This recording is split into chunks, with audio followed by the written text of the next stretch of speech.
Welcome to Into Theology. For a moment there I froze, but I'm back, and we are about to discuss the first, book of the Consolations of Boethius. I am joined not by Ian Clary, but by someone entirely different, because Ian is on a self-discovery journey in Mexico, traveling with a band of yogis in the mountains right now. We hope that he is fully limbered and stretched and ready to come back in a number of weeks. But Dr. Matthew Hoskin is here, who has a particular, I don't know if you want to use the word expertise, but you have a pretty good deep knowledge of early medieval history in particular, which is the area that I guess Boethius wrote into. So it's right. Or no, sorry, he's late classical. What is he? Sorry, He's both, right? he's This both. is what makes Boethius exciting. He's like he's like a bottleneck figure, a transition guy. So he's the last Roman philosopher, which is what Tom Ward calls him in his After Stoicism book. But he's also one of our first medieval philosophers. So that's what, yeah. And I'm a late Roman history guy, so I get excited about things like Theodoric and the court at Ravenna and the popes in Rome in the 500s. Everyone's Actually, excited about those things. everyone We should. should probably do one of these on Leo the Great's tome. Like at the very end to like capstone this off, we should just talk about his tome. Solely because you know a lot about it, and it's actually way more interesting than it sounds by just saying tome. It really is. Actually, I just remembered something that I thought maybe our readers, not readers, because this is a podcast, listeners, Hearers. hearers, might I don't know who all is out there listening. I just remembered last time when I was talking about Boethius and the relationship with Theodoric the Goth, who is an Arian or Homoian variety of Arian, and I kept on talking about like people we call like sort of the Orthodox normal Christians as Catholic. I realized that maybe not everyone knows, like, when we're talking in this period of history, when we say Catholic, it doesn't have to do with Roman Catholicism because there's no Right. Reformation yet, right? That's just like the main church of the world. That's why it's called Catholic, right? It's the church of the whole. It's the church of the everywhere. It's the everybody church. I So like the people the who Church of profess the the Trinity. Everywheres and Everybody Church. Yeah, so that's Catholic. That's Catholic. The one holy Catholic and Apostolic Church. Exactly. To segue into something I'm sure unnaturally, but in a fun way, we talked about opening up by reading a passage of the Consolation, and we talked about reading the poem in section 5 of book 1. And just to kind of set it up, Boethius is having a conversation with Lady Wisdom about why he's suffering unjustly. And as he's moving through this conversation, he basically praised this poem to God. And it's kind of a fascinating pivot point that very shortly we'll get to one of the major points of this book, the difference between providence and fate. So I don't know if you wanted to pick up on that and give her a read. Yes. No. Here we go. So yeah. So poetry section number 5 from Consolation Book 1. So this is the Loeb Classical Library translation for anyone who might be following along at home, page 159. Reflecting all the sun her brother's fire, hides all the lesser stars, and at another closer to Phoebus pales, and loses all her light, her crescent dark. Or when, at fall of night, Venus as evening star arises cold, and then as morning star, paling at sunrise, changes again her long accustomed role. You, with the winter's cold when leaves pour down, draw in the short day's light. You, when the summer comes aflame, hasten the passing of the night's swift hours. The changing year is ordered by your power, so that the leaves the north wind strips away, the west wind brings again in gentleness. And what Arcturus saw as sleeping seed, as tall crops under Sirius burn dry. Nothing escapes your ancient ordering or fails its proper office to fulfill, with a sure purpose ruling and guiding all. Man's acts alone you will not, though you rightly could, constrain. Why else does slippery fortune change so much?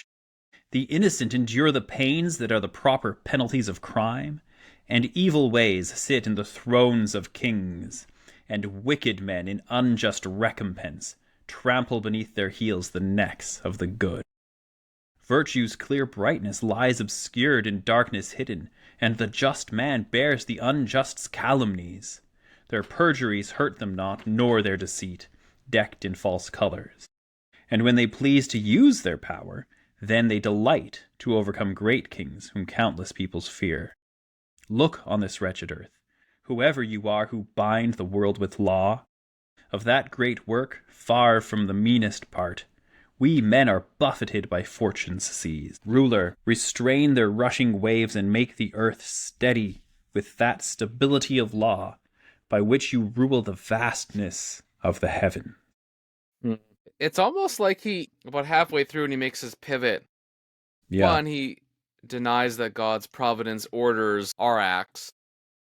And it almost like from that, it almost like looks like he almost descends into like a form of atheism, not like a real one, but like whoever you are, who binds the world with law.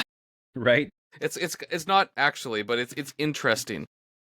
He still affirms the stability of law and all that kind of stuff, but he on one hand is affirming that the maker of all things controls all things, but then he says man's acts alone you will not guide, essentially. And he's got to be reading that. I mean, he's reading this back into his own situation. Why is he in prison when, as he's just recounted in the prior parts of this book, he's done everything right? He's pursued justice, he's defended the truth.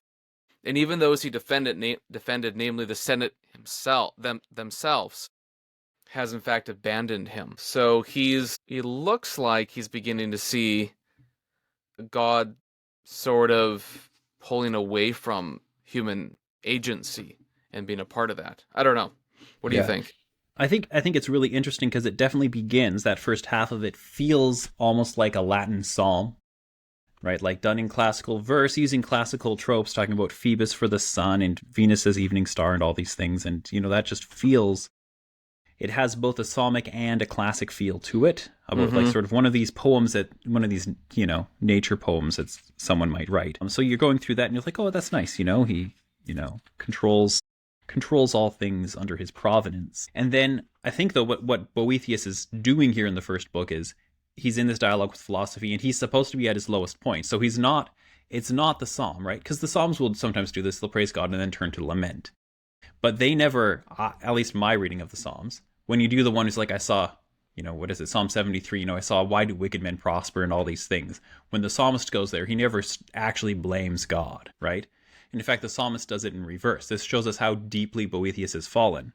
That Boethius starts by praising God and ends by blaming him. Whereas the psalmist praise starts to lament rather than lament to praise. Right?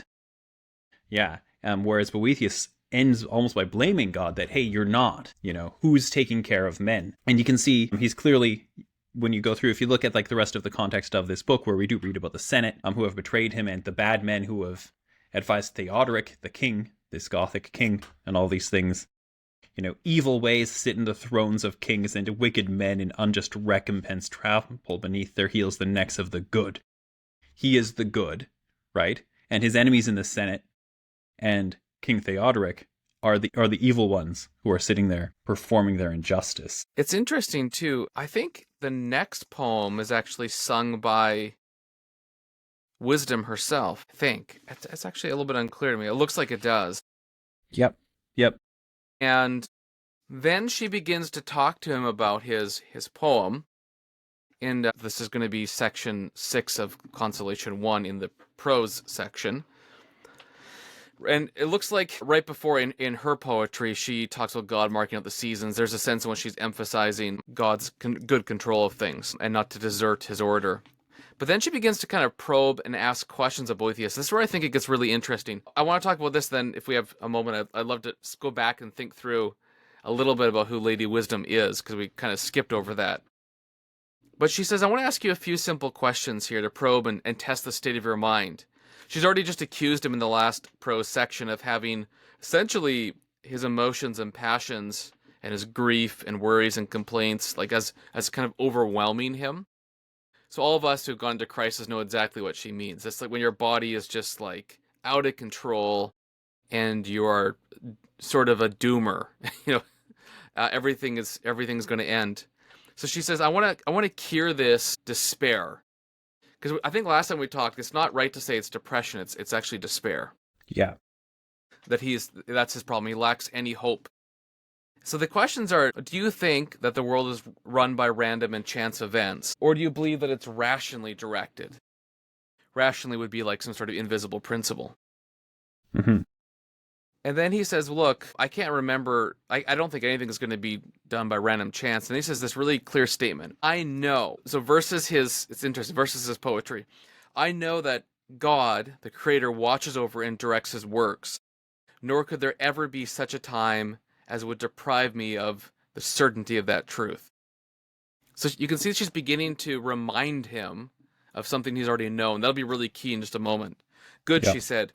That is just what you spoke of a little time ago in your verse, when you complained that man alone fell outside of the sphere of God's watchful care. That was that turning that we mentioned. For you were sure enough that all the rest was governed by reason. But I am really astonished that you should sicken, holding as you do to such a healthy opinion.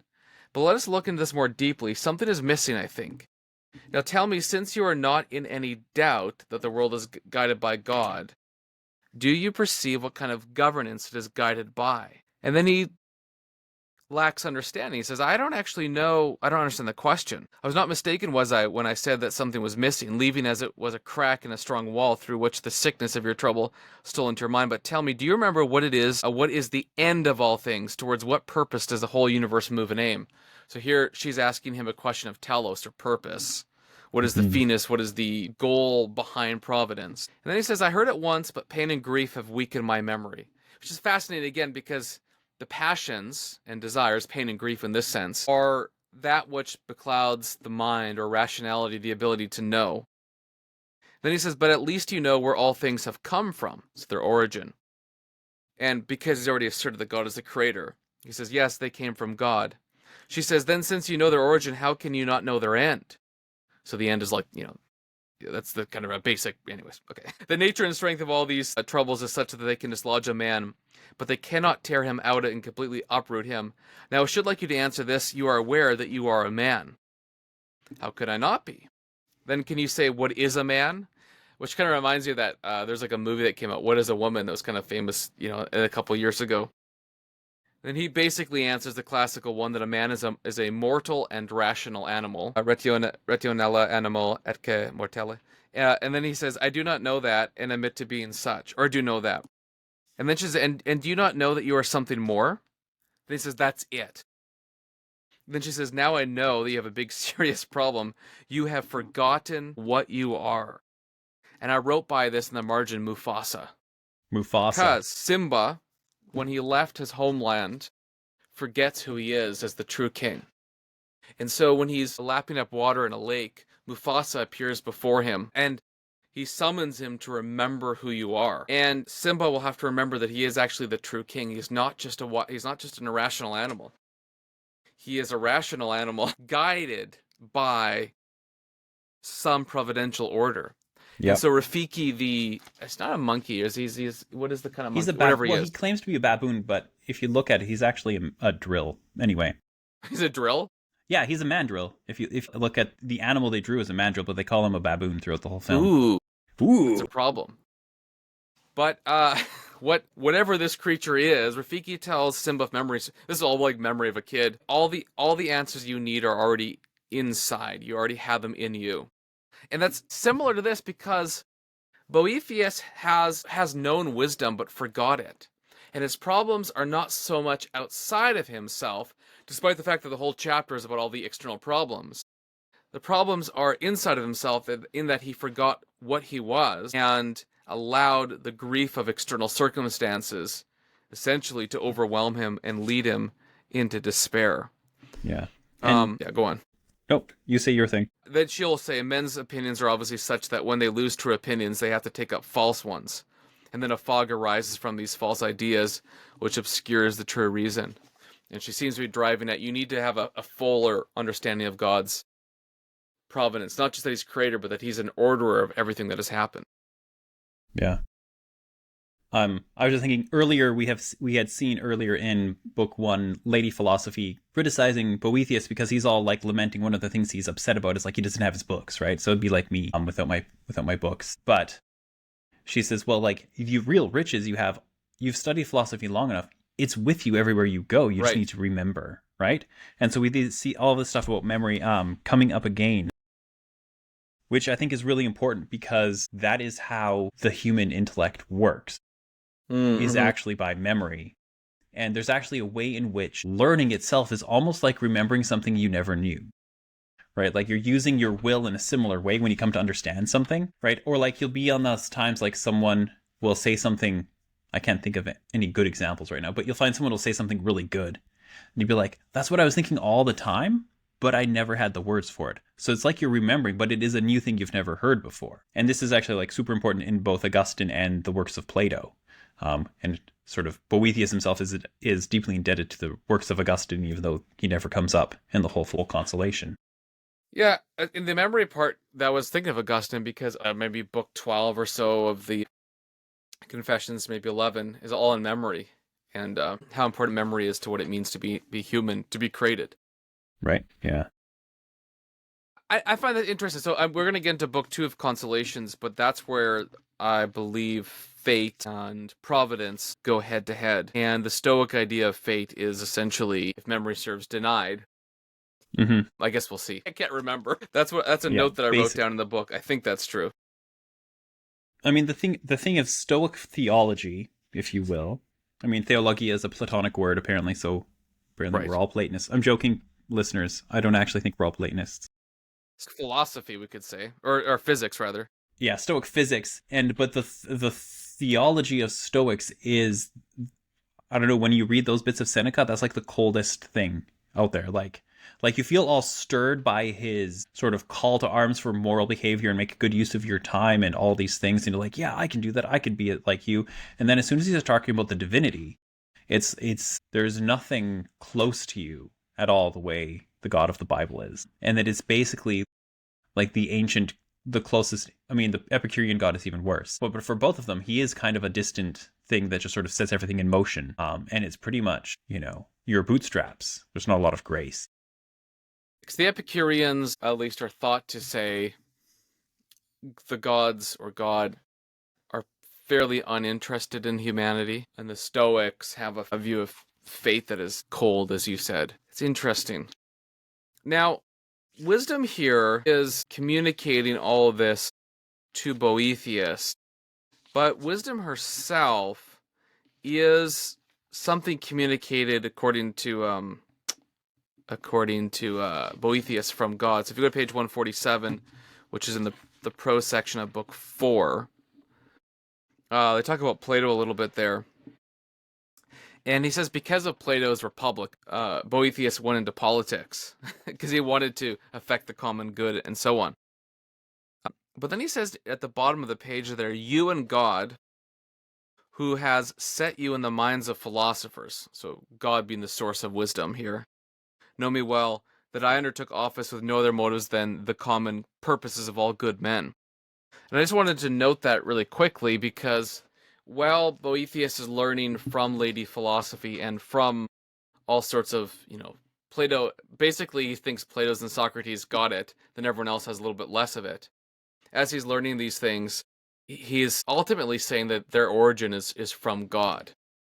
So it's not this sort of like discrete realm of philosophy that has nothing to do with his religion. It's deeply important to him. And in particular in this book, because it's about how we order life more, like it's the world of Proverbs and Ecclesiastes, which kind of famously talks about God more as creator and all that kind of stuff, not necessarily God of the covenant, which is precisely how Boethius talks about God as the creator and the maker and the providential guide of all things.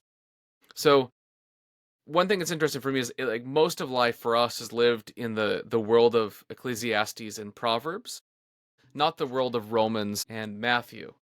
Meaning, he's needing natural wisdom to understand how to prosecute justice in politics, because it's very complicated and requires wisdom, which is the heart of all the virtues and so on. So that just might be a bit of context. However, there was a thing that I want. He calls Lady Philosophy the Queen of the Virtues. That's book 3 or section 3. There's one thing I wanted to note though. When this woman first appears, she has on her robe, interestingly enough, 2 letters, the letter P and the letter theta, which is representing practical and theoretical philosophy. But she's also wearing this dress, and there's this really interesting section on the top of one page. Oh, look. Yeah, there's the dress right there. Oh, If that's way anyone's cooler. watching, the Penguin Classics version has a Oh manuscript yeah, image. and the ladder is there. Oh yeah. Yeah, and if you can see closely enough, actually there is the theta, and then it says theoria. Yep. Which is like so- contemplation, essentially. Yes. So, violent hands have ripped up this dress, and she holds a book and a scepter. I actually don't know I never looked it up. What is the book and scepter? Do you know what that means? What's the symbolism? Well, I mean, a scepter automatically has to do with the wielding of power of one sort or another, from Homer until the coronation of the king, recently. Books, this one is just a guess, but I imagine a book would symbolize wisdom. It's knowledge, maybe, more than Probably wisdom, knowledge. right? Because wisdom is the right application of knowledge, right? And so Lady Philosophy herself has the power to apply the knowledge, maybe. This is my guess, just based on common knowledge, though that's not a specific thing I know about 6th century imagery. Well, I like it. It feels right in my heart. We There can we go, maybe and that's tell how it we with judge truth. That's how we judge truth, with poetic feelings. In fact, we don't. In the same section, wisdom condemns the muses of poetry for essentially poisoning you through your passions. But what I wanted to get at, just because I thought it was interesting, was like who ripped this gown that she was wearing. And you end up finding out that the persons who ripped the gown are described in section 3 in the prose section. And basically it's the Epicureans and Stoics who sees wisdom's legacy as found in Socrates and presumably Plato, I think, too. Yeah, Plato and Socrates. And they have shreds of wisdom, but not the full picture. Which is really interesting because he obviously thinks that Plato and Socrates got wisdom. Mm-hmm. And most Christians would say something similar, although maybe with a bit more caution than he does. Maybe, yeah. And I wonder if part of the reason, at least in the context of Book 1 of Consolation, that the Epicureans and Stoics only tore pieces of wisdom off, has to do with their view of the gods and Providence, at least contextually. I'd be curious. Yeah. I mean, that makes sense from what we were saying earlier, right? So the Epicurean gods, because they are supposed to be leading lives of eternal bliss, then they have nothing to do with us, because where has less bliss other than human life, right? So they're not. And so they're missing out on the fact that the telos of the human person is God, right? Which is what philosophy is driving at towards the end that we saw earlier. And then Stoicism as well, like you said, their fate that is of God is cold and impersonal, and it's not there as well. Like, although Boethius gets into questions of providence and fate later on in the Consolation. So yeah, I could see how they only have bits and pieces of it. It also reminds me of the huge section in City of God, is it a book 11, where Augustine basically says the Platonists are the best the pagans ever got.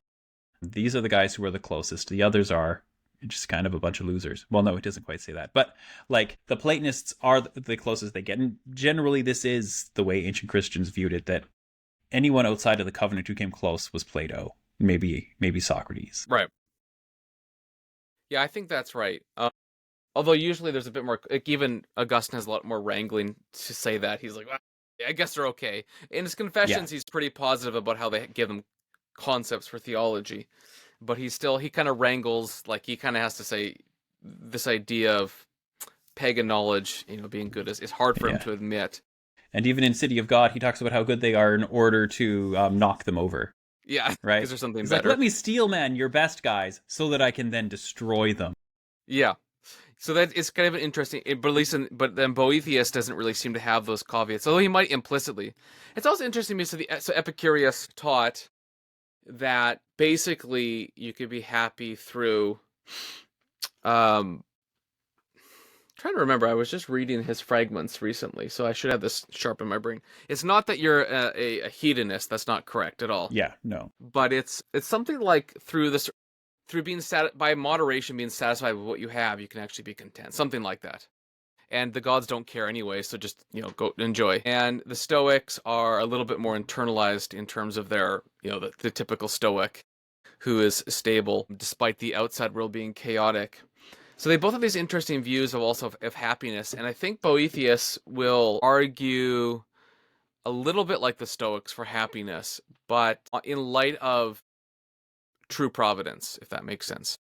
So he's critiquing both throughout. Like, I think a lot of people think Boethius is a Stoic, which probably isn't true. I mean, first of all, the funny part about that statement is, like, if you actually, so you can read like Epictetus or something, then it sounds similar. But if you read the actual like Latin and or the earlier Stoics on like theology and physics, like, they're kind of wild. It's all over the place.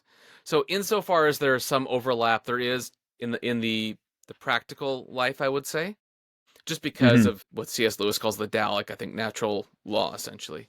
But Yeah.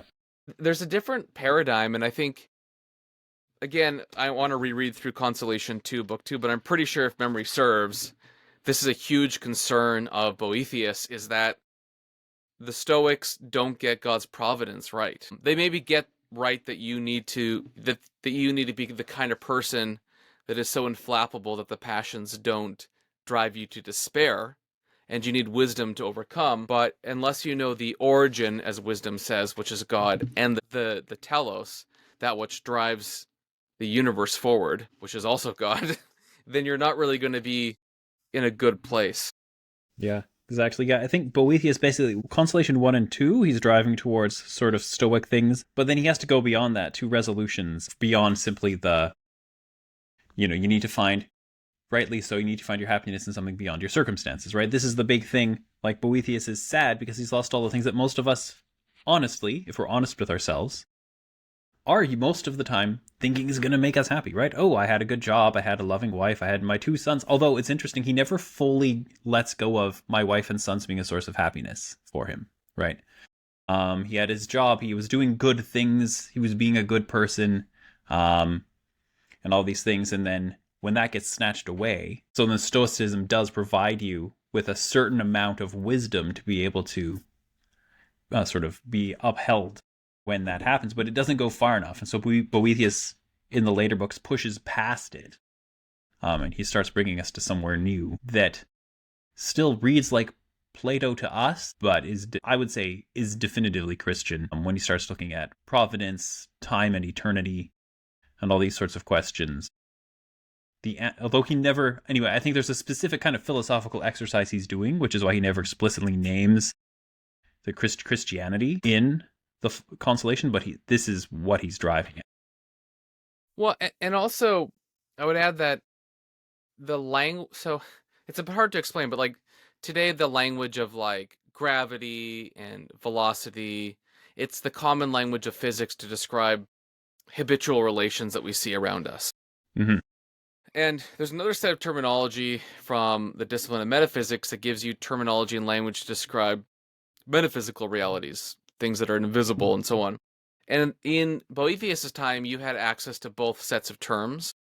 And so it's natural and normal that he would be talking about these metaphysical terms. It's not like some unique thing. It would be just as normal as if I was talking about how God, how he's in control of like gravity and black holes. I'd be using words like black holes and gravity, not because I've given my heart and soul over to, I don't know, secular science or something like that, but that's what the words are that describe the thing that we're talking about. So what is the word to describe how everything's ordered towards a purpose? It's not a biblical word. Providence as a word does not appear in the Bible. Right. Sorry, Yeah. Calvinists. It's unbiblical to talk about providence. Right. Shocking. But Shocking. The idea is there. Like, God orders all things for his glory and so on. Yeah. So he's using language. So I think I agree with, he's probably doing this like Anselm does something similar in Cur Deus Homo, where he's trying to make sense of things apart from explicit citation to show biblical citation. Because if God made the world, it is accessible to reason and it makes sense in light of who God is. So there seems to be something like that happening. And I'm not sure if he's thinking that way, by the way, but I'm just saying there's more to the story than meets the eye. And there's also something to be said for what the nature of philosophy is, because philosophy isn't, I think, if you're taking like one of your undergrad courses on philosophy that they require you to take, you probably walk into the room thinking that philosophy is a bunch of like up in the air, undecided ideas that people are debating and la-di-da. But if you look at like the ancient philosophical traditions of the Greeks and the Romans that Boethius is dealing in, philosophy really is a way of life. Philosophy really is a way of thinking, a way of approaching the world, a way of asking questions to arrive at truth. It is the love of wisdom, it is the pursuit of wisdom herself, because she is good and beautiful, and you want to hold on to that. And Right. so if you're Boethius doing philosophy, you're going to be following this particular kind of exercise. And I would say that reasoning through things for a person who has been trained in philosophy, reasoning through things helps you apprehend them even better, right? It's like if you've ever had one of those, you have a conversation with some like unbelieving friend and afterwards you go over and you think about the better reasons for God that you could have given. Right. And so you end up believing better. And it's not because you didn't already believe in God based on what Scripture says, but because you're engaging in a particular kind of intellectual exercise to further firm up your faith. And I find that when I am, we all hit hard times sometimes, right? And I actually do find that having a Boethius in my toolkit is part of God's providence for me to like sort of take a step back sometimes and think, but well, where does my happiness lie? Right? Does it lie in, the ability to do X, Y, and Z, or have job, such and such a job, or do whatever? Or does it lie elsewhere? Does it lie in my particular telos, which is God? And then how do I get there? So, Yeah, I think that's real good.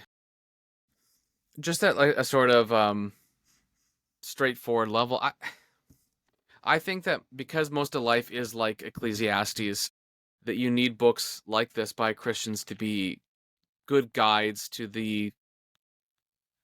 just the vagaries of life. It's yeah. super helpful.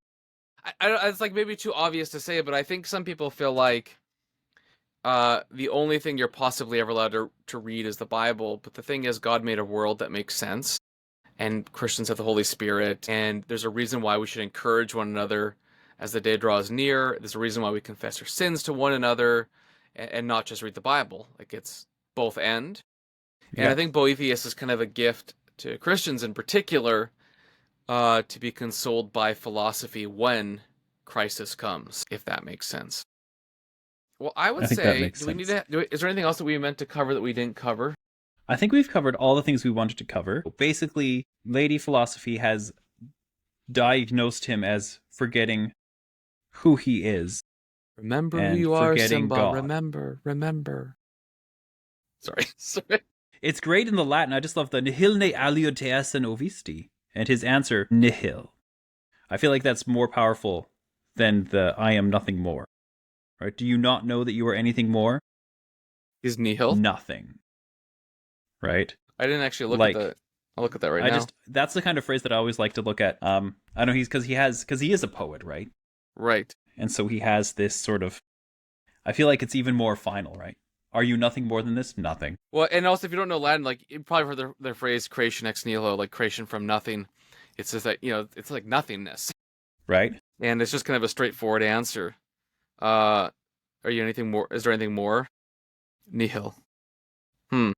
So, which is interesting because, of course, she's driving at the fact that we are more than just mortal rational animals. And then she says, "Now I know that there's a more serious cause to your sickness, because you have forgotten what you are." Huh.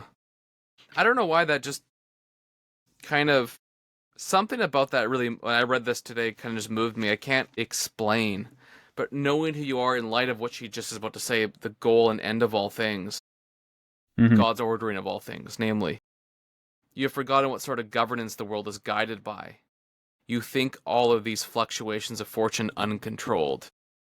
Think about that just for a second, just practically. Like, so if something terrible happens to you, and you're just like, well, life sucks. I just have to like man up, whatever, and just grit my teeth and move forward. That's not what she's saying, actually. She's saying, I mean, it's Boethius, but she is saying, you need to remember what you are, that there's an end and goal to all things, and that God, it's not uncontrolled fortune, but God is behind it. There's divine reason, she says, even there, a little bit lower. And this tiny spark of remembrance that God is, and he calls him, what is it, the rector and the fabricator of all things earlier on. Mm-hmm. matters and will matter very soon to the medicine of basically the medicine that he needs to overcome his despair. Because if you think fortune is all that there is, chance is all that there is, then you're suffering. Even if you are just and you suffer for it, it means nothing unless there's providence. Well, I think next week we'll jump into Consolation 2, and we will Sounds good. contrast fate and providence to overcome unbearable grief. Good. All right. Thanks, Matthew. Yes. Thank you, Wyatt.